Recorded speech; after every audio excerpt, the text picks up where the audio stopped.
S'il voulait juste dire un mot à la congrégation, peut-être en rapport avec la réunion de Lima, pendant quelques instants. Et je suis heureux de vous présenter ce soir Dr. Lee Vail, un autre baptiste qui a reçu le Saint-Esprit.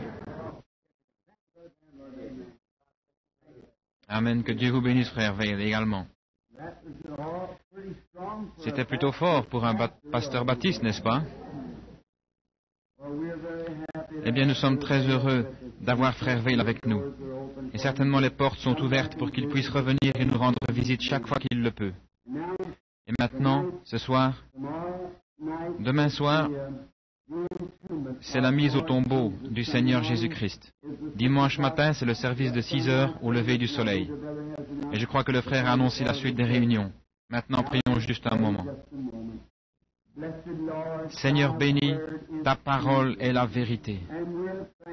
Et nous sommes reconnaissants pour ceux qui la portent sans crainte, alors qu'ils la répandent parmi les gens. Et alors que nous ouvrons la Bible ce soir, ou tournons ces pages, puisse le Saint-Esprit béni venir et nous ouvrir notre compréhension de la parole. Par Jésus-Christ, nous le demandons. Amen. Cette grande soirée où nous célébrons la crucifixion de notre Seigneur béni. Je voudrais lire ce soir de ses propres lèvres précieuses les paroles qu'il avait écrites dans son livre. Dans Saint Matthieu, au chapitre 4, et les versets 47 et 48, nous lisons ceci. Et si vous saluez vos frères seulement, que faites-vous de plus que les autres? Les publicains ne font-ils pas de même? Soyez donc parfaits, comme votre Père qui est au ciel est parfait. Et ce soir, nous avons dit que nous allions parler sur le sujet de la perfection. Maintenant, cela semble un texte vraiment étrange à prendre pour le soir de la crucifixion de notre Seigneur. Mais aujourd'hui, peut-être, vous avez écouté à la radio et entendu les différents messages et messagers, comment ils ont présenté ce grand jour terrible où notre Seigneur est mort pour les péchés du monde. Ainsi, j'ai choisi ce soir d'y aller d'une autre manière. Et de prendre la chose ainsi, cela sera un peu différent et pourra vous rafraîchir un peu. Et puisse le Saint-Esprit béni inspirer la parole, maintenant alors que nous nous efforçons de la porter.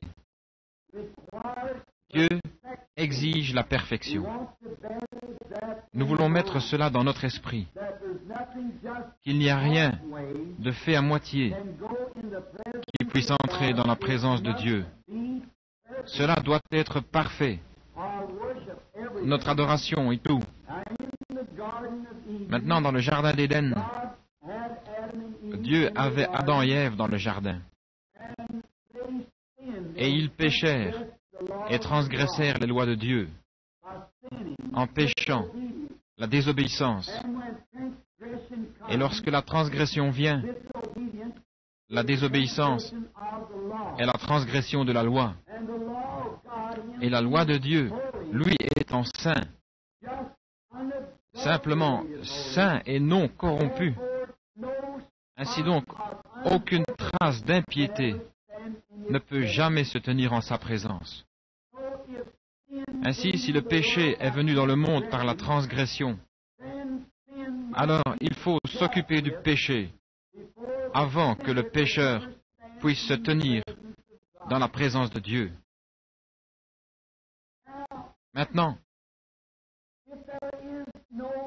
s'il n'y a pas de loi, il n'y a pas de justice. Mais la loi exigeait, ou la justice exigeait une loi. Et la loi, quand on y fait appel, elle produit la justice. Maintenant, par la loi, aucune chair n'est sauvée. La loi ne peut pas nous sauver. La loi était simplement la chose qui nous mettait en prison, mais elle n'a aucun pouvoir rédempteur. La loi nous a simplement montré que nous étions pécheurs et elle nous a condamnés. C'est ce que la loi fait. C'est pour apporter la condamnation ou pour vous montrer où est votre faute. Ainsi, la loi par elle-même ne peut pas sauver. Elle pouvait seulement accuser, poursuivre. Et Dieu, étant saint et juste, il devait engager une poursuite légale. Il devait poursuivre en justice le pécheur parce qu'il avait dépassé les limites de la grâce et était devenu un citoyen hors la loi. Alors, il faut s'en occuper. Et chaque loi a une sanction. Car la sanction de la transgression de la loi de Dieu est la mort. Et cela devait produire la mort dans la race humaine. Et toute la race humaine est sous la sanction de cette loi. Maintenant, quand Adam et Ève ont péché, il n'y avait aucune possibilité, aucun autre remède pour qu'ils puissent se trouver de nouveau dans la présence de Dieu, sinon de s'occuper de ce péché. Et personne ne peut commettre un péché, de quelque sorte qu'il soit, petit ou grand. Ce péché individuel doit être réglé avant que celui qui l'a commis puisse se tenir dans la présence du Dieu saint. Ainsi donc, quand Adam et Ève ont péché et ont transgressé la loi, ils étaient sujets à la mort. Et la loi devait être exécutée. C'est pourquoi elle mit toute la race humaine sous la peine de mort. Maintenant, si nous pouvons seulement bien nous établir pendant quelques instants dans notre pensée et regarder ce grand tableau et se souvenir que chaque personne ici est incluse là-dedans.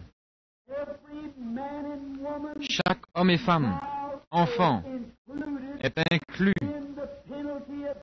dans la peine de mort par la transgression de la tête de la race humaine, Adam. Par sa transgression, chacun de nous est tombé victime du péché. Et le problème du péché doit être réglé. Ainsi Dieu, dans sa grande infinité et son grand amour, la loi était pour séparer le pécheur de son Créateur. Alors il devint annihilé et totalement annihilé. Il n'y avait aucune possibilité pour lui de revenir, sauf si ce péché était réglé. Et il serait très facile alors de croire dans une totale annihilation d'un pécheur à la fin, car il est complètement et pour toujours séparé de la présence de Dieu. Maintenant, remarquez ce péché et comment Dieu, étant juste, et il ne pouvait être rien d'autre que juste, car il est source de toute justice. Alors il n'y avait rien d'autre à faire pour lui que d'appliquer la sanction pour cette transgression. Et la sanction était la mort, car il a dit, le jour où vous en mangerez, ce jour-là, tu mourras certainement. Maintenant, c'est un sombre tableau que nous avons ici. Mais alors, si nous allons un peu plus loin et que nous découvrons les attributs mêmes de Dieu, La Bible nous dit clairement que Dieu est amour. Mais cependant, étant amour, il doit être juste. Ainsi, l'amour ne signifie pas simplement quelque chose avec lequel on peut jouer. L'amour est la justice de Dieu. Maintenant, quand Dieu a vu que ses enfants avaient transgressé sa loi et qu'ils devaient mourir de la mort, alors l'amour souverain est entré pour ouvrir un chemin, car Dieu a vu que ses enfants devaient être absolument et totalement annihilés de sa présence. Il n'y avait rien d'autre à faire, car ils avaient transgressé sa loi, et la sanction de sa loi était la mort. Et alors, l'amour de Dieu est sorti pour ses sujets. Et lorsque l'amour divin est projeté, la grâce souveraine produit l'objet de l'amour. Et Dieu, par préscience, quand il aima tant sa race, même avec la sanction, il fit en sorte qu'une mort de substitution ait lieu dans le jardin d'Éden. C'était, il substitua une créature innocente, un petit agneau qui ne connaissait pas le péché. Et cela est devenu un substitut pour agir et mourir à la place du pécheur coupable. Et c'était un agneau immolé pour garder la vie de ses sujets. À travers tout l'Ancien Testament, ils offrirent le sang des agneaux et des chèvres, des moutons, des taureaux et des génisses. Une mort par substitution. Mais dans toute la grande économie de Dieu, il y avait au fond de sa pensée la venue du réel objet qui devait arriver. C'était des ombres du réel objet qui devait venir. Et le réel objet qui devait venir était son Fils unique. Tous les agneaux qui sont morts n'étaient qu'une ombre. Et une ombre n'est que le côté négatif d'un objet. Et il parlait simplement du calvaire qui devait venir. Maintenant, pour avoir une image de ceci, allons dans nos Bibles, au livre des Hébreux, et voyons ce que Paul, le grand apôtre, a dit en essayant de nous faire partager ces choses. Dans le 10e chapitre du livre des Hébreux, nous lisons ceci. J'aime simplement la parole. La parole est la vérité. Et j'aime la lire devant mon assemblée, parce que je sais qu'au jugement, je me tiendrai avec eux. Et je devrai en rendre compte. Ainsi, si je la porte à partir de la parole, alors je ne serai pas coupable, parce que c'est la parole, et Dieu est responsable de sa parole. Nous voyons aujourd'hui tellement d'évangélistes et ainsi de suite qui s'établissent autour d'une personnalité. Oh, c'est une chose honteuse. Et nous trouvons en allant dans les églises, vous allez dans les églises et vous trouvez un certain pasteur. Il a une manière d'agir un peu particulière, une petite émotion. Si vous ne le remarquez pas, toute l'assemblée prendra cet esprit. S'il est juste un peu émotif ou s'il balance la tête ou autre petite chose étrange, eh bien toute l'Église prendra cela. Et nous avons la même chose aujourd'hui dans nos églises modernes. ou c'est des sensations et d'autres petites choses comme cela. Il y a une telle confusion. Mais, oh, mes frères bien-aimés, s'il y a bien un temps où nous devons être sur la parole, c'est aujourd'hui. Vous voyez, je n'aimerais pas me trouver au jugement, sachant que j'ai eu quelques petites choses capricieuses ou une petite révélation particulière ayant mal conduit les gens. Je ne veux pas qu'ils aient mon esprit ou mon action, mais je veux qu'ils aient l'Esprit de Dieu par la parole de Dieu qui produit la vérité. Ainsi, en cette grande occasion ce soir, j'aimerais lire dans la parole éternelle de Dieu. Maintenant, nous réalisons que la loi a existé depuis de nombreuses années, mais la loi ne pouvait jamais enlever le péché. Comme j'ai dit dans le passé, c'était juste une prison. C'était le grand détective qui vous disait ce que vous aviez fait, mais qui n'avait pas de remède pour vous délivrer. Cela vous mettait dans la maison de prêt sur gage, mais il n'y avait pas de rédempteur pour vous en retirer avec elle. Elle vous emprisonne seulement pour vous faire savoir que vous êtes un pécheur. Mais remarquez maintenant dans les Hébreux, le 10e chapitre, alors que nous lisons. En effet, la loi, qui possède une ombre des biens à venir, et non l'exacte représentation. Souvenez-vous, c'était une ombre d'une image à venir. Une ombre annonce seulement qu'il y a une image faisant l'ombre. Une ombre des biens à venir et non l'exacte représentation. Remarquez, des choses, représentation des choses.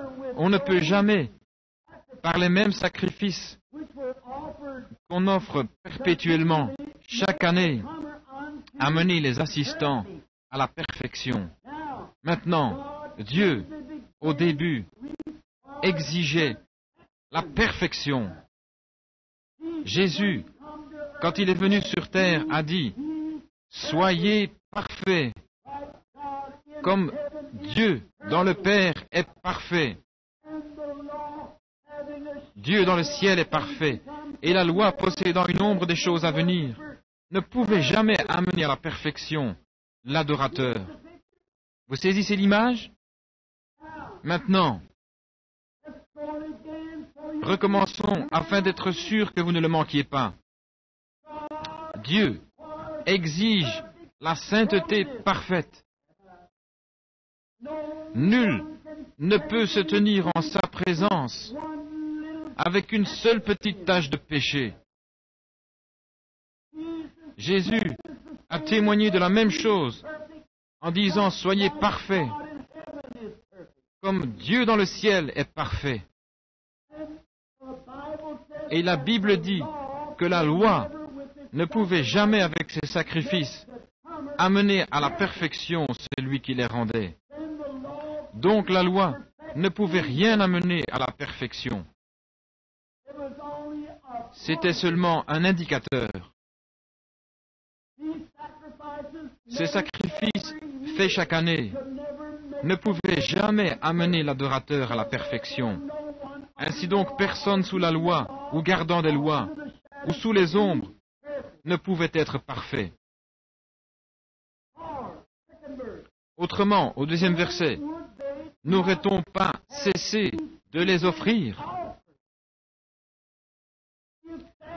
S'il y a quelque chose que je puisse faire pour me rendre moi-même parfait dans la présence de Dieu, alors Christ n'aurait pas à mourir pour moi. S'il y a une seule chose que vous puissiez faire qui mériterait quelque chose dans la présence de Dieu, alors Christ est mort en vain. Ce n'est pas le fait de garder la loi, ni vos idées légalistes, rien de votre propre sainteté, rien que vous puissiez arrêter de faire. Arrêtez de mentir, arrêtez de voler, arrêtez de fumer du tabac, arrêtez d'aller au cinéma. Vous êtes encore perdus. Rien ne peut le faire. Adhérer à des églises, à des rites, les cérémonies, les baptêmes, les ordres de l'église, lire des credos, dire des prières, toutes ces choses ne comptent pour rien. Vous êtes perdus. Vous ne pouvez pas faire une seule chose de vous-même, car vous êtes un pécheur sous la condamnation. Et il n'y a aucun moyen par vous-même, ni aucun credo, ni quoi que ce soit que vous pourriez faire ou penser de vous-même qui puisse mériter une seule chose dans la présence de Dieu. Parce que vous êtes un pécheur pour commencer. Et la Bible déclare que nous sommes tous nés dans le péché, formés dans l'iniquité, venus au monde en disant des mensonges. Et Dieu ne pouvait pas prendre un homme pour mourir pour un autre, car l'un est juste aussi coupable que l'autre. Dans la présence de Dieu, l'archevêque né dans ce monde est aussi coupable que la plus basse mouche de cabaret de la ville. L'un ne peut expier pour l'autre. C'est pourquoi il prit la vie innocente d'un petit animal, un petit agneau. Et dans l'Ancien Testament, la loi était qu'un homme ayant péché apporte l'agneau à l'autel. S'il avait transgressé l'un des commandements, il apportait l'agneau et il le déposait sur l'autel. Il posait ses mains sur l'agneau et il confessait ses péchés. Il avait tort et savait qu'il était coupable. La loi exigeait la mort et il apportait l'agneau à sa place. Et la gorge du petit animal était coupée, il commençait à secouer ses petites pattes et à bêler. Si vous avez déjà vu un agneau égorgé, quel cri pitoyable! La pauvre petite chose essayant de bêler et sa petite veine jugulaire coupée. Et alors qu'il donne des coups de pied et qu'il frémit et qu'il se raidit, puis frémit à nouveau et bêle, le sang jaillit et il baigne sa petite laine et les mains de l'adorateur. Et l'adorateur réalise qu'il est coupable pour avoir commis adultère, pour avoir menti, volé, ou quoi que ce soit qu'il ait commis, ou même pour de mauvaises pensées, quoi que ce soit, même la plus petite ombre, il était coupable, parce que c'était sa nature. Il était une personne coupable, peut-être pas par désir, mais il était coupable par nature. Et il devait reconnaître que ce petit agneau innocent mourait à sa place. Et il était attristé pour le pauvre petit.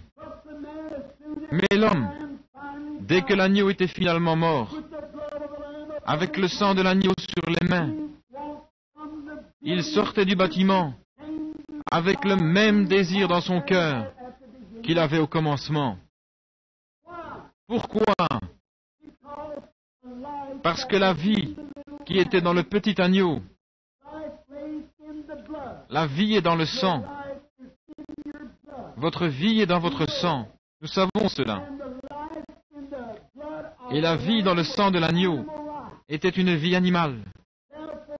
C'est pourquoi, quand ces petites cellules sanguines étaient brisées et que la vie de l'animal s'en allait, elle ne pouvait pas revenir à l'adorateur, parce que l'adorateur était un être humain. Le sang faisait une couverture, mais il ne pouvait pas expier parfaitement, car l'homme quittait le bâtiment avec le même désir de péché qu'il avait auparavant. Mais en faisant ceci, il regardait plus loin, vers un temps où viendrait un agneau parfait. Et il l'offrait en holocauste, parce que c'était la seule manière qu'il connaissait. Ainsi, vous voyez, quand le sang était répandu et que la vie sortait de l'animal, elle ne pouvait revenir dans l'homme, car l'un était animal et l'autre un homme, d'un innocent animal à un homme coupable. Mais oh, un jour, il y a quelques 2000 ans, l'agneau de Dieu est né dans une petite crèche à Bethléem et a été conduit comme une brebis à la boucherie il y a quelques 1900 ans cet après-midi à 3 heures. Il mourut et l'agneau de Dieu sans tache, innocent, pendu à la croix du calvaire, mourut pour chaque pécheur. Maintenant, quand l'adorateur vient à cet agneau par la foi, et ceci est un type différent d'agneau. Ce n'est pas un agneau comme l'autre. Personne ne peut venir à cet agneau si Dieu ne l'attire premièrement. Vous voyez la souveraineté de Dieu? Oh, j'espère que ceci pénètre profondément maintenant. Regardez. Dieu savait qu'il avait des brebis dans ce monde. Il savait qu'il avait des gens à sauver. Et son amour regarda en bas et vit ceux qui seraient sauvés. C'est pourquoi, par préscience, il prédestina une église pour le rencontrer là-bas, sans tache ni ride. Et si Dieu exigea une église sans tache ni ride, il devait faire quelque chose dans ce sens. Il ne pouvait pas. Il exigeait sa justice. Ses jugements ne pouvaient lui laisser exiger une telle chose s'il n'y avait pas un moyen de l'accomplir. Et l'homme ne peut le faire de lui-même. Il est un échec total. Dieu lui a laissé voir cela à travers la loi, à travers les juges et à travers tout l'Ancien Testament.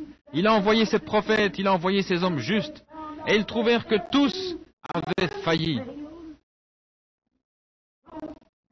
Ainsi Dieu, dans sa grâce souveraine, envoya des portails de gloire, son Fils unique, pour prendre notre place.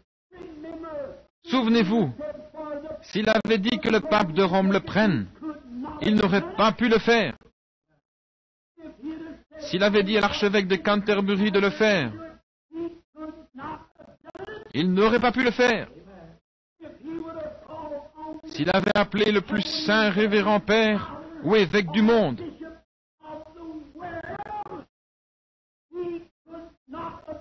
il n'aurait pas pu le faire. Il aurait été simplement rejeté, aussi loin que Judas Iscariote. Il ne pourrait pas le faire, parce qu'il est né dans le péché, conçu dans l'iniquité, venant au monde en disant des mensonges, et qu'il avait besoin d'une expiation pour lui-même. Alléluia! Mais il en vint un des portails de gloire. Pas un autre, pas un homme bon, ni un juif, ni un gentil. Il n'était rien d'autre que le Dieu Tout-Puissant, voilé dans la chair humaine. Il vint lui-même pour offrir son propre sang, car il ne vint pas par le sexe. Le sexe n'eut rien à faire avec cela, mais il couvrit une vierge de son ombre et produisit une cellule de sang qu'il créa lui-même. L'innocent. Ainsi mon salut, le vôtre ce soir, ne dépend pas des mérites de nos propres actes. Cela dépend de la grâce positive et souveraine du Dieu Tout-Puissant qui nous a choisis en lui. Certainement, je ne pourrai jamais être parfait, ni vous ne pourriez jamais être parfait, et nous ne prétendons pas être parfaits, mais nous avons cette consolation que notre foi repose dans un sacrifice parfait qui a déjà été agréé. Alors comment savons-nous que nous avons cela? Lorsque l'adorateur pose ses mains, par la foi, sur le corps du Seigneur Jésus et sent la terreur du péché et les crachats sur sa propre face et sent les gémissements de Gethsémani, l'agonie du calvaire, et sait qu'il est coupable et qu'il confesse correctement ses péchés. Ô Seigneur béni, je suis coupable et je n'ai pas d'autre issue que toi pour m'aider. Et par la foi, vous êtes invités, le Saint-Esprit est venu et m'invite à venir. Et maintenant, par la foi, j'accepte Jésus comme mon sauveur personnel. Cette vie qui est sortie de lui au calvaire, appelée le Saint-Esprit, qui était cachée dans la cellule de sang du Seigneur Jésus, retourne à l'adorateur et le baptise du Saint-Esprit dans le corps de Christ. Et il est déjà jugé. Vous n'avez pas à vous inquiéter du jugement. Alors que je me retourne et que je regarde ce petit crucifix, je réalise que cela représente son corps. Et maintenant, ce corps a déjà été jugé. Dieu ne peut justement pas le juger à nouveau, car il est déjà jugé.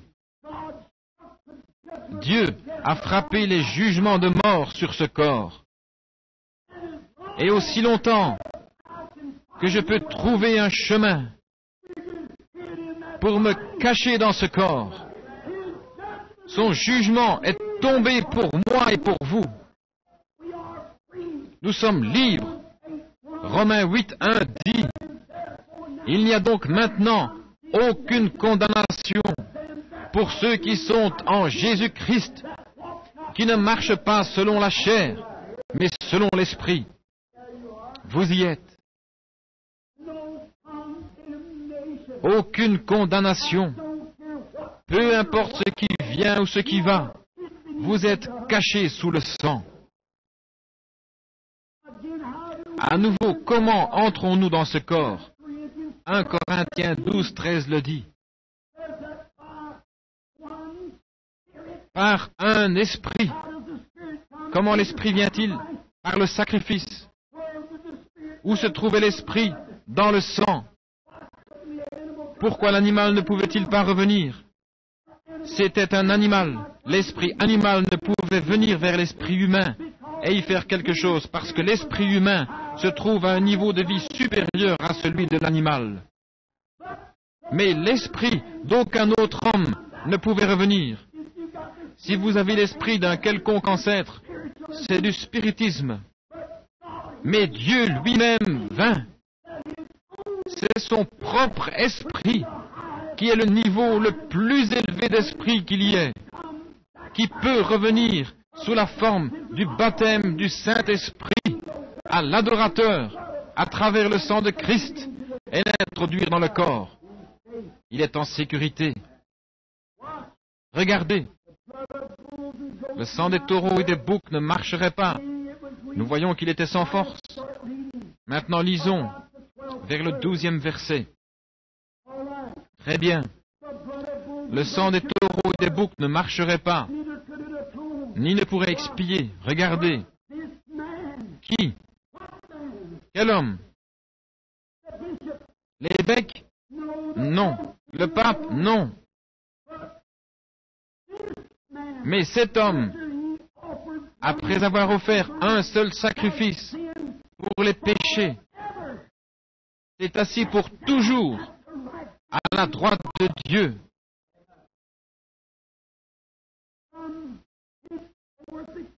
Attendant désormais que ses ennemis soient devenus son marchepied. Êtes-vous prêts? Êtes-vous prêts pour la parole? Écoutez ceci. Je veux que cela pénètre profondément. Écoutez attentivement. Car, par une seule offrande, pas année après année, pas réveil après réveil, pas réunion après réunion, pas jour après jour, mais par une seule offrande, il a amené à la P-E-R-F-E-C-T-I-O-N. Il a, par une seule offrande, il a amené à la perfection. C'est l'exigence de Dieu pour toujours ceux qui sont sanctifiés. Vous y êtes. C'est la réponse à la mort de Christ. C'est la réponse au calvaire. Il a absolument, avec son propre sang, racheté nos péchés et amené à la perfection pour toujours ses croyants. C'est pourquoi, en Christ, nous nous tenons irréprochables, parfaits, dans la présence du Dieu Tout-Puissant. Nous sommes des gens sous-privilégiés avec nos propres doctrines. Nous avons tous été enseignés que nous devons atteindre un certain niveau, de devoir faire telle ou telle chose. Non, mon frère, ce n'est rien que vous ayez fait. C'est ce que Dieu a fait pour vous. Nous sommes maintenant, si nous sommes justifiés par la loi, nous sommes amenés à la perfection pour toujours dans la présence de Dieu. Donc Jésus a dit, soyez donc parfaits. Alors cela a été amené à la perfection pour toujours. Dieu, par la mort de Christ, il y a 1900 ans, aujourd'hui, a amené à la perfection pour toujours le croyant qu'il a vu à l'avance, avant la fondation du monde. Et ceux qu'il a appelés, il les a justifiés. Ceux qu'il a connus à l'avance, il a appelés. Et ceux qu'il a appelés, il a justifiés. Ceux qu'il a justifiés, il les a déjà glorifiés. Il a amené ses croyants à la perfection. Maintenant, regardez, retournons au premier verset. La loi qui possède une ombre des biens à venir, et non l'exacte représentation des choses, ne peut jamais, par les mêmes sacrifices qu'on offre perpétuellement chaque année, amener les assistants à la perfection. Regardez, parfait, c'est ce dont nous parlons. Autrement, n'aurait-on pas cessé de les offrir? Parce que ceux qui rendent ce culte, étant une fois purifiés, n'auraient plus eu aucune conscience de leurs péchés. Que voulez-vous dire? Le mot conscience, là, la bonne interprétation, c'est désir. Et si un homme vient, l'adorateur, correctement devant Christ, voyant ses souffrances, et qu'il s'offre à Christ, et dit, « Oh Seigneur Dieu, il n'y a rien en moi qui puisse expier, mais je dépends complètement de toi. »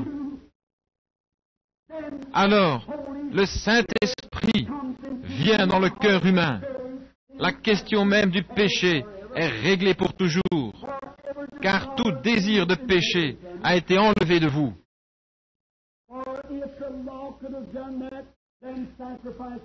Car si la loi avait pu faire cela, leur sacrifice n'aurait-il pas dû cesser? Mais comme il ne pouvait le faire, Christ devait mourir pour nous rendre parfaits. Amis, il y a tant de choses que nous pourrions dire ce soir au sujet de la perfection. Nous sommes toujours en train d'essayer de faire sauter les yeux à quelqu'un d'autre pour nous faire nous-mêmes juste un peu plus saints que lui. Mais si nous regardions un peu le tableau, c'est seulement la grâce de Dieu d'être ce que nous sommes. Ici, il y a quelque temps, dans l'Ohio, j'ai appris une leçon d'une dure manière. J'avais une réunion là-bas dans l'Ohio et j'étais dehors dans la campagne. À cause des foules, je ne pouvais pas rester en ville. Nous avions mangé dans un petit restaurant Dunkard. Il y avait de si charmantes petites serveuses et habillées décemment. Et aussi propres que possible. Vraiment de vraies dames et elles nous servaient. C'était un petit coin du ciel de manger à un tel endroit. Leur cuisine était reluisante de propreté. Et le dimanche, ils ont fermé et sont allés à leur église. J'avais un peu faim, j'allais prêcher le dimanche après-midi. Et je suis allé vers juste un petit restaurant américain ordinaire pour avoir quelque chose à manger. Et lorsque je suis entré, qu'ai-je entendu? Une machine à sous qui marchait. Et il y avait là un homme de mon âge, qui était peut-être un homme marié, avec les bras autour d'une femme, jouant une machine à sous. Notre police même, la protection de notre justice, de nos biens, il était là en train de violer une chose qu'il était supposé protéger. Car c'est illégal de jouer en Ohio, de jouer à une machine à sous.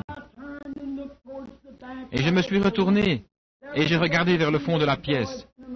Il y avait un groupe de jeunes adolescents et de vieux disques rock'n'roll en train de jouer sur la machine. Une jeune fille d'environ 18 ans, bien formée comme une femme. Mais elle était là, avec sa robe pendant bas sur le devant. Et l'un de ces garçons avait les mains sur la fille où elle ne devait pas être. Ils étaient en train de fumer et de boire. Et je pensais, oh Dieu, comment peux-tu supporter cela? Et j'ai regardé sur ma droite lorsque j'entendis quelqu'un faire un grand bruit. Et là se trouvait une dame âgée, probablement de 60 ou 70 ans. Elle portait ses vêtements vulgaires, arrivant à mi-cuisse. Et sa pauvre chair ridée était aussi flasque que possible. Et elle avait du rouge à lèvres ici, et une grande chose rouge peinte sur les joues.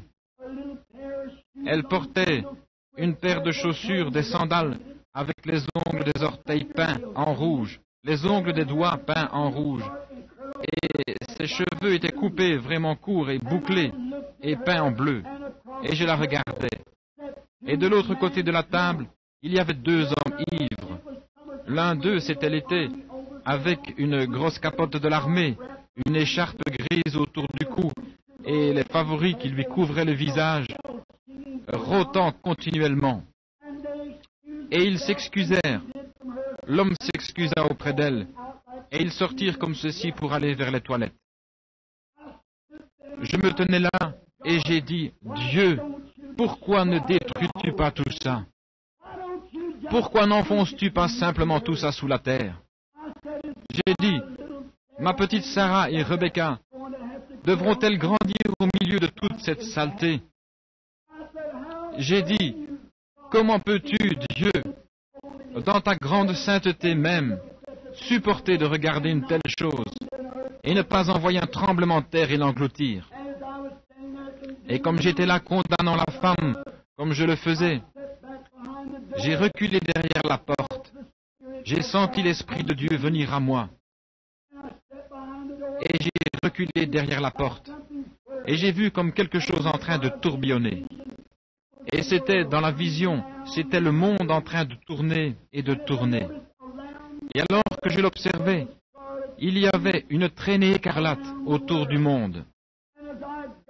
Et en m'approchant du monde, je me suis vu moi-même juste comme un petit garçon, en train de faire des choses que je ne devais pas faire. Peut-être pas comme celle dont j'ai parlé, mais c'était le péché. Et chaque fois que je faisais quelque chose, je voyais cette grande ombre noire monter vers le ciel. Pour cela, Dieu m'aurait tué à la minute même. Alors j'ai vu se tenant entre Dieu et moi, ce sacrifice parfait. Je l'ai vu, lui, se tenant là, avec les épines sur la tête, et les crachats sur la figure. Et chaque fois que mes péchés montaient vers Dieu, il étendait sa main, il les saisissait, comme les pare-chocs d'une voiture. Il me protégeait de la mort. Et chaque fois que je faisais quelque chose de mal, Dieu m'aurait tué, certainement sa sainteté l'exige, sa loi l'exige. Et chaque fois que je faisais quelque chose, ou que vous faites quelque chose, le sang de Jésus-Christ agit comme un pare-choc. Et j'ai compris alors que la traînée écarlate signifiait que le sang préserve continuellement la terre.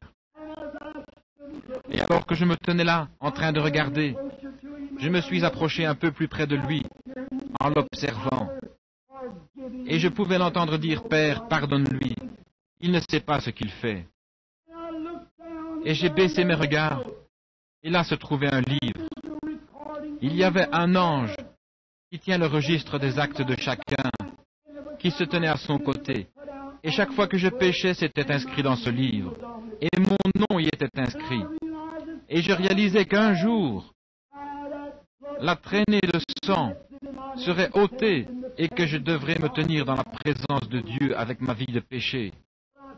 Mais j'ai vu que par sa miséricorde, il tenait mon jugement à distance. Je suis allé vers lui humblement.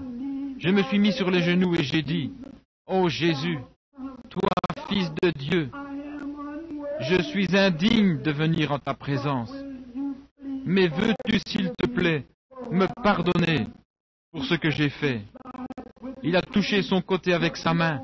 Il a pris le vieux livre et a écrit dessus, « Pardonné ».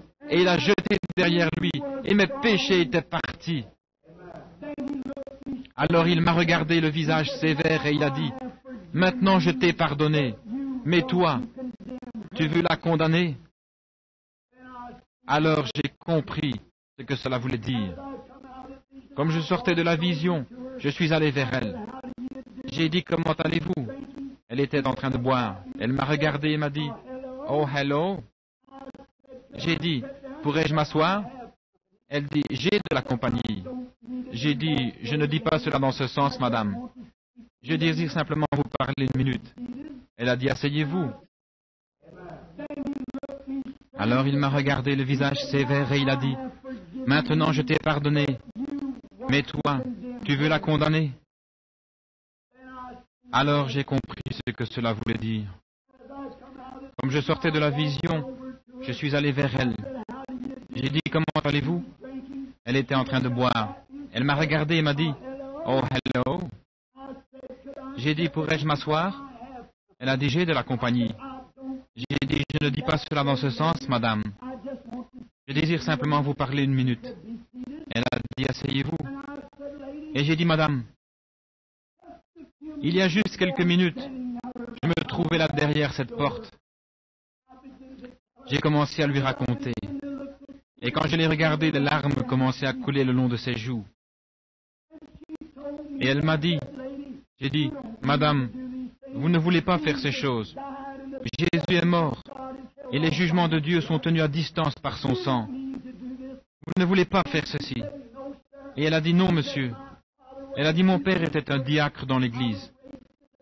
J'ai été élevé dans une famille chrétienne. Mon mari et moi, nous étions membres fondateurs et vivions une vie chrétienne. » Elle a commencé à me raconter après sa mort. Elle avait 2 jeunes filles et elle s'était écartée du droit chemin. Et comment les filles l'avaient quittée et elle avait gaspillé sa vie. Et elle pensait qu'il n'y avait plus d'espoir pour elle.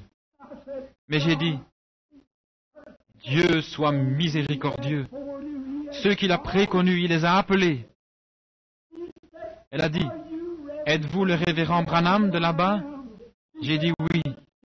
Elle a dit, j'ai honte de moi-même d'être assise ici comme ça. Elle a dit, croyez-vous qu'il y a une chance pour moi? J'ai dit, Jésus a les bras étendus, attendant que vous veniez, madame. Et les autres personnes ont commencé à se lever. Et j'ai dit, voulez-vous sortir de là et vous mettre sur le sol avec moi? Elle a dit oui, monsieur. Je l'ai prise par la main et j'ai dit, vous avez environ l'âge de ma mère. Voulez-vous vous agenouiller ici avec moi sur le sol? Et là, sur le sol, nous avons transformé cet endroit cet après-midi-là en une réunion à l'ancienne mode. Et Dieu a sauvé cette femme par sa grâce. Elle s'est habillée et est venue à la réunion. Et pour autant que je sache, elle vit une vie chrétienne ce soir. Qu'est-ce que c'est? Oh, Dieu exige la perfection. Il exige votre repentance. Il exige votre loyauté envers lui. Mais il regarde ce soir. Peu importe combien vous avez péché, peu ou beaucoup, vous êtes toujours un pécheur et vous ne pouvez pas entrer par aucun autre chemin que par Jésus-Christ, le sacrifice tout suffisant de Dieu. Et en lui, vous êtes perfectionné pour toujours. Pensez-y. Ce n'est rien de ce que vous faites. Ce n'est pas tourner de nouvelles pages. Ce n'est pas une nouvelle vie que vous commencez.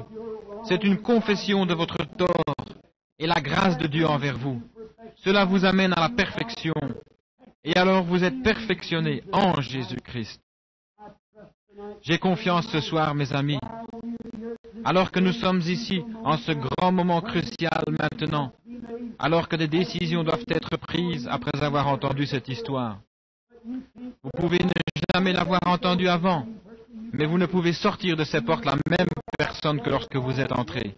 Vous devez sortir meilleur ou pire. Et pendant que nous inclinons nos têtes juste un moment, je désire que vous y pensiez avec force. Qu'en est-il de votre âme ce soir? Jésus-Christ est mort pour vous. Vous dites, frère Branham, lorsque je pourrai cesser de fumer, lorsque je pourrai cesser de boire, quand je pourrai mettre ceci en ordre, je le ferai. Oh, cela ne sera jamais fait correctement. Vous ne serez jamais capable de le faire. Pourquoi ne venez-vous pas comme vous êtes? Et par la foi, allez vers ce fleuve qui coule de ses plaies. Alors l'amour rédempteur sera votre thème, et il le sera jusqu'à votre mort. Pourquoi prendre un substitut? Pourquoi essayer d'entrer par votre église? Pourquoi essayer d'entrer parce que vous avez cessé de boire ou de mentir? Venez par le chemin de la perfection, car par un seul sacrifice, il a amené à la perfection pour toujours ceux qui sont sanctifiés. Comment suis-je sanctifié? Confessez vos péchés dans la présence du sang de Jésus, et la vie qui sort de ce sang revient dans l'adorateur et le sanctifie des désirs des choses du monde. Car par ce sacrifice entièrement suffisant, il nous a sanctifiés. En un esprit, nous sommes tous baptisés dans un corps. Maintenant, il n'y a donc aucune condamnation pour ceux qui sont en Christ Jésus. Pour ceux qui marchent, non selon la chair, mais selon l'esprit. Si vous essayez de marcher par l'esprit et que vous êtes encore en train de convoiter la chair, le sacrifice n'a pas été suffisamment appliqué sur vous. Mais l'adorateur, une fois purgé, n'a plus jamais le désir du péché. C'était cela le calvaire. Ce n'est pas un endroit pour vendre des fleurs ou un petit endroit pour faire ceci ou cela. C'est un endroit où Dieu et l'homme se sont réconciliés. C'était l'endroit où la paix et la sécurité parfaite ont été apportées à l'humanité. Peux-tu venir avec moi ce soir, mon ami pécheur, au calvaire, et par la foi appliquer ce sang à ton âme et laisser le Saint-Esprit venir et te sanctifier par son grand sacrifice? Avant de prier, voulez-vous lever la main vers Dieu et dire, « Sois miséricordieux envers moi, Dieu. Je confesse maintenant tous les péchés en cette soirée du Vendredi Saint. Et j'apprécie les grandes souffrances que Christ a endurées pour moi. J'abandonne maintenant ma propre volonté, mes motifs personnels et tout, pour te suivre à partir de ce jour. Voulez-vous lever la main et dire, « Souvenez-vous de moi, frère Branham, dans la prière, la décision de mon cœur. » Y en a-t-il en cette grande soirée, alors que nous attendons juste un moment? Ici à ma droite, certainement, il y en a un ici. Avez-vous honte de vos péchés? Avez-vous honte de ce que vous avez fait? Le monde ce soir cherche des héros. Et il y a des héros, au sens physique du terme. Un jour là-bas en Suisse, lorsque la Suisse a été attaquée, la petite armée suisse s'est réunie dans les champs pour défendre leurs biens. La grande armée envahissante était trop grande pour eux. Ils étaient tous entraînés et ils avaient des grandes lances et des boucliers. Les Suisses ne pouvaient rien faire d'autre que d'abandonner. Ils étaient acculés contre une montagne. Alors il y avait là un héros qui s'est avancé. Quelqu'un devait mourir. Et s'il perdait la bataille, il n'avait rien d'autre que de vieilles lames de faucille et des pierres et des bâtons pour se battre, alors que l'armée envahissante avait l'air d'un mur de briques. S'ils étaient pris, leurs charmantes petites femmes seraient enlevées, leurs jeunes filles seraient enlevées, leurs bébés seraient tués, leurs têtes fracassées, leurs maisons seraient détruites, tout serait perdu. Alors il y a eu un homme dont le nom a été trop rapidement oublié, appelé Arnold von Winkelried. Il est sorti du camp et a dit: « Citoyen de Suisse, aujourd'hui je donne ma vie pour la Suisse. » Il a dit: « Juste au-delà de la montagne, là-bas il y a une petite maison blanche. J'ai une femme et 3 enfants qui m'attendent. Mais ils ne me reverront jamais. Car aujourd'hui, je donne ma vie pour la Suisse. » Ils ont dit: « Que vas-tu faire, Arnold von Winkelried ?» Il a dit: « Suivez-moi et faites de votre mieux ce que vous avez à faire. » Et il a observé l'armée jusqu'à ce qu'il trouve l'endroit le plus garni de lances. Alors il a levé les mains en l'air et il a couru vers ce mur de lances en criant. Il a crié: « Place à la liberté! Faites place à la liberté !» Une centaine de lances se sont tournées pour arrêter sa charge. Il a écarté les bras et il les a rassemblés sur son propre corps, ce qu'il a cloué au sol, et il est mort au bout de ses lances. Les Suisses l'ont suivi avec des massues et des bâtons. Cette grande démonstration d'héroïsme a dérouté cette armée, si bien que les Suisses les ont repoussés hors du pays et ils n'ont plus jamais eu de guerre depuis ce jour. Allez en Suisse et prononcez le nom d'Arnold von Winkelried et vous verrez les larmes couler le long de leurs joues. Pourquoi? Il a sauvé leur pays. C'était l'exploit d'un grand héros. Il a été rarement égalé et jamais surpassé sur cette terre. Mais oh, c'était une petite chose à côté de ce qui est arrivé un jour. Alors que la race d'Adam se trouvait là, que les démons arrivaient de tous côtés, les prophètes avaient failli, la loi avait failli, le sacrifice des taureaux et des agneaux avait failli, la nature de l'homme avait failli, tout avait failli. Et la petite race d'Adam se trouvait là vaincue, dépassée en nombre par les démons, la superstition, la maladie. Alors, il y en a eu un qui est sorti des rangs dans le ciel et qui a dit: « Aujourd'hui, je vais mourir pour la race d'Adam. » Il est descendu sur la terre et a été fait chair. Il a regardé là où le tas des lances était le plus sombre. La plus sombre de toutes les angoisses de l'homme était la mort. Et il a pris la mort dans son sein. Et au calvaire, il a payé le sacrifice et il s'est écrié: « Place à la liberté !» Et il crie à son Église: « Prenez ce que je vous ai laissé, mon sang et mon esprit, et battez-vous avec cela, quoi que vous ayez à combattre. » Nous pouvons conquérir ce soir. Par cela, mes amis, vous pouvez repousser le diable loin de vous. Tout vieil ennemi qui est dans votre vie peut être chassé par le sang et l'Esprit de Christ, et vous pouvez vous tenir parfait dans sa présence. Christ a ouvert le chemin. Êtes-vous capable de lever votre main vers lui et de dire: « Pardonne-moi, Dieu vous bénisse, frère. » Quelqu'un d'autre? Sois miséricordieux envers moi, Dieu. Je confesse maintenant mes fautes. Y a-t-il un membre d'église tiède qui va à l'église chaque jour et peut-être essaie d'être aussi pieux que possible? Et cependant, vous savez que le tempérament et cette indifférence, cet égoïsme, ces habitudes vous collent à la peau au point que vous n'avez pas la victoire. Voulez-vous être nettoyé par le sang ce soir de tout cela? Car l'adorateur, une fois purgé, n'a plus conscience. Voulez-vous lever la main, vous, membres d'Église, et dire, levez la main, dites frère Branham, souvenez-vous de moi en prière. Dieu vous bénisse, madame, c'est juste, c'est une réelle chose à faire. Dieu vous bénisse là-bas, monsieur. Quelqu'un d'autre a levé la main. Dites, sois miséricordieux envers moi, Dieu. Je sais que je professe être chrétien, mais je ne le vis pas. Je sais que je ne le vis pas. Et dans mon cœur, je ne suis pas en ordre avec toi. Je veux être un des élus de Dieu. Je sens dans mon cœur que je le suis, mais je n'ai jamais laissé de côté les fardeaux qui m'enveloppent si facilement. Et je veux les déposer ce soir. Et par la grâce de Dieu, je le ferai. Priez pour moi. Voulez-vous lever votre main? Dieu vous bénisse, madame. Quelqu'un d'autre? Attendons un petit moment. Pendant que nous attendons doucement, et chacun maintenant avec la tête inclinée en prière, fredonnons doucement maintenant.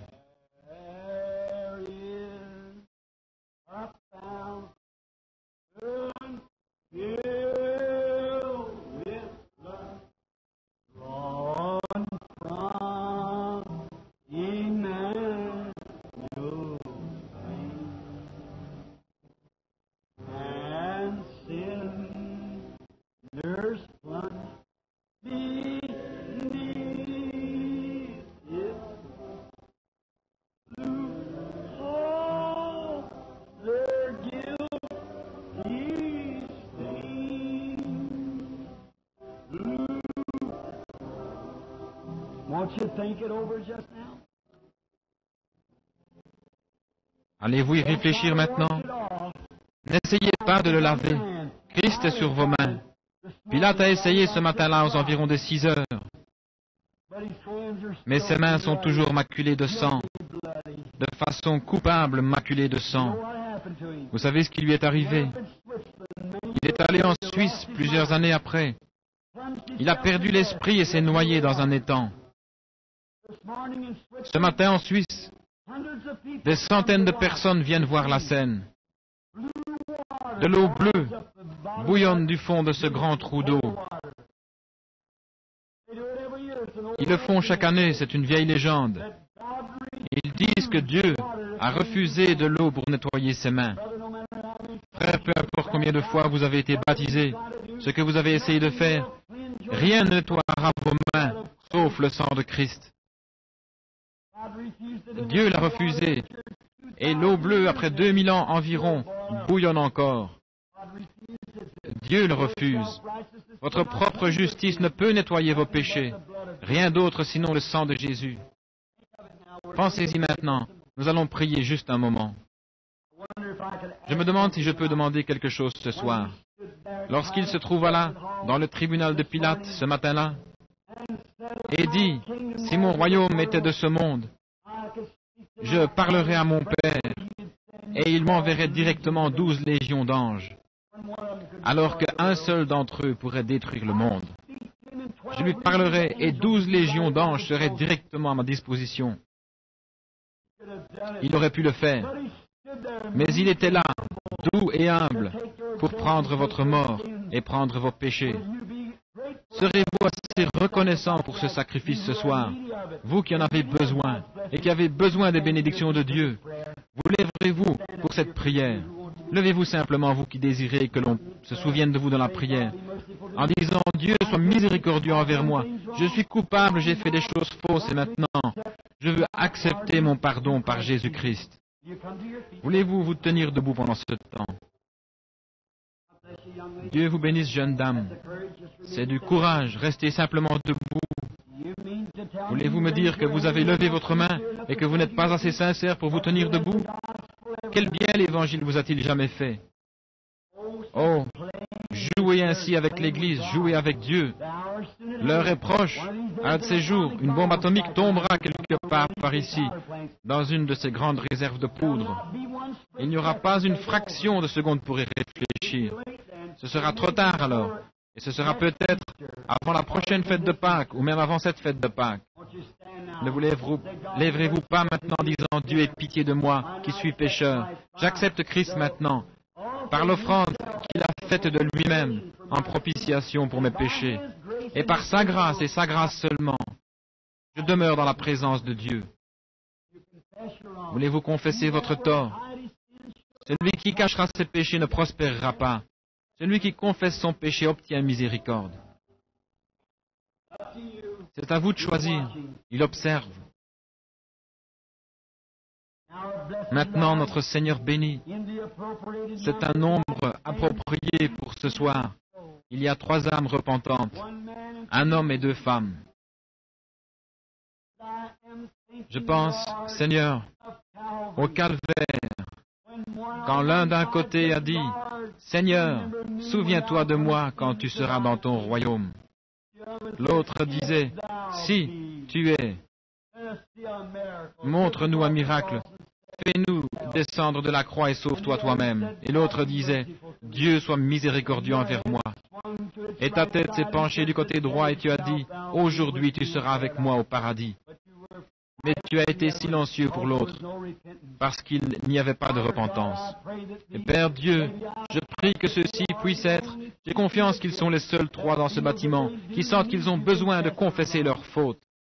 Mais parce qu'ils sont venus par le chemin tout suffisant, le chemin de la croix, pardonne-leur, Seigneur, et bénis-les. Ils se trouvent ici ce soir, comme tu te trouvais devant eux dans le tribunal de Pilate, comme tu te trouvais devant eux entre les cieux et la terre, quand le soleil descendit à l'horizon et que la lune ne donna pas sa lumière, et le voile du temple fut déchiré de haut en bas. Je prie, Dieu, que tu les bénisses et que tu leur donnes ta miséricorde et que tu les nettoies avec ton sang et baptise-les par ta puissance sanctifiante dans le corps de ton propre Fils, Jésus-Christ. Alors ils seront préservés pour le temps et l'éternité.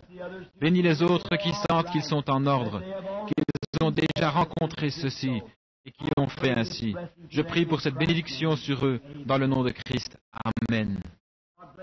Que Dieu vous bénisse, et vous qui vous trouvez près de ceux qui se sont levés, allez vers eux et donnez-leur la main à quelqu'un et dites que le Seigneur vous bénisse. C'est bien, comme la main d'association. Nous sommes maintenant un peu en retard dans nos services. Combien aime le Seigneur Jésus? Levez la main. Je me demande, en silence maintenant, ou aussi silencieusement que possible, en souvenir de celui qui est omniprésent, qui est ici ce soir, si nous chantions doucement, c'est là-bas à la croix que mon Sauveur est mort. Là-bas, pour être purifié du péché, j'ai crié. Là, à mon cœur, quand vous avez rencontré l'exigence, posez vos mains dessus. Là, à mon cœur, le sang fut appliqué. Oh, gloire à son nom. Chantons doucement, alors que nous inclinons la tête vers lui.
Maintenant, doucement, avec vos têtes inclinées, vous qui êtes sauvés, dites « Oh !» Levez la main maintenant.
Maintenant, avec vos mains baissées, vos têtes inclinées, je viens de penser que quelqu'un a appelé il y a quelques instants et a dit que quelqu'un voulait qu'on se souvienne d'eux dans la prière.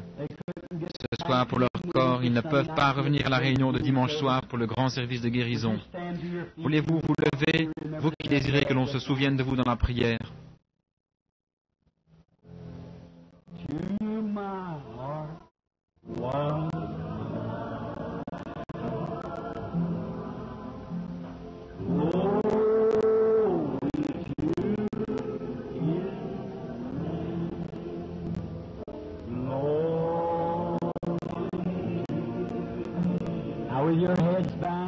Maintenant, avec vos têtes inclinées, il fut blessé pour vos transgressions, brisé pour vos iniquités. Le châtiment qui vous donne la paix est tombé sur lui, et par ses meurtrissures, vous avez été guéris.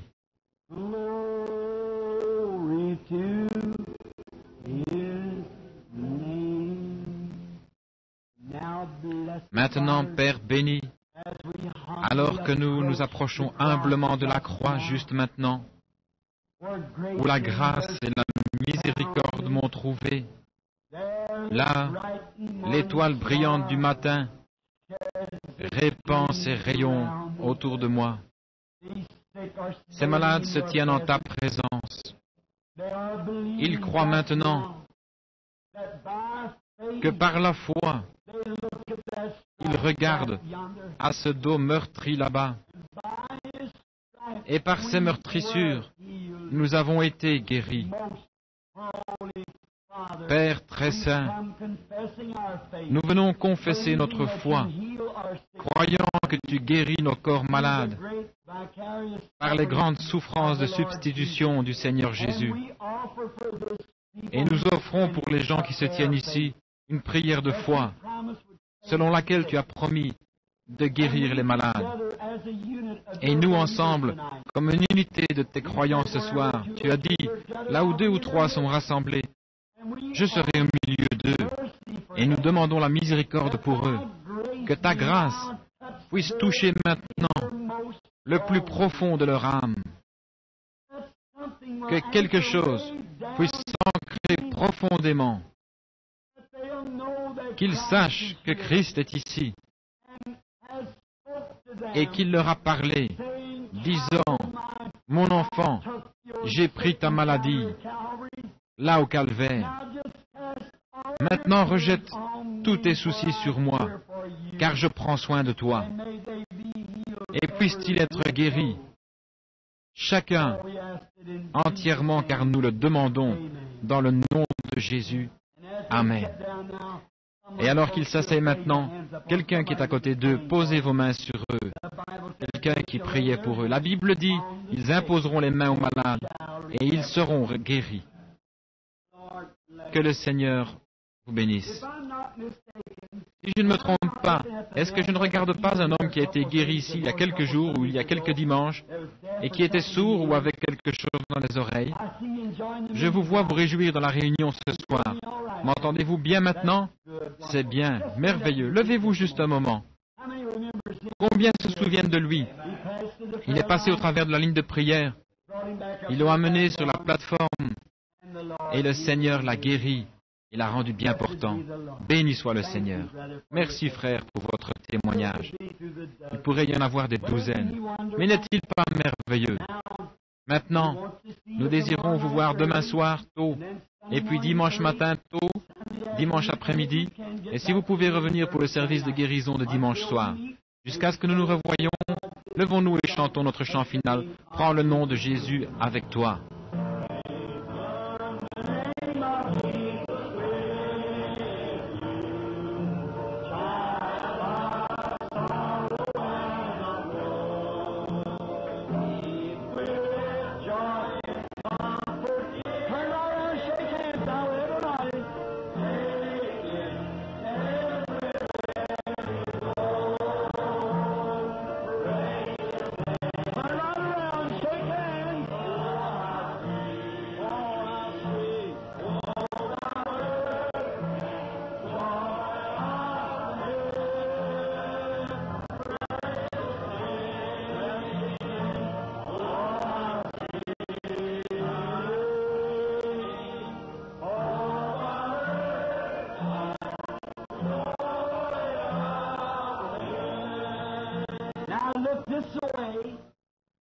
Maintenant, regardez par ici.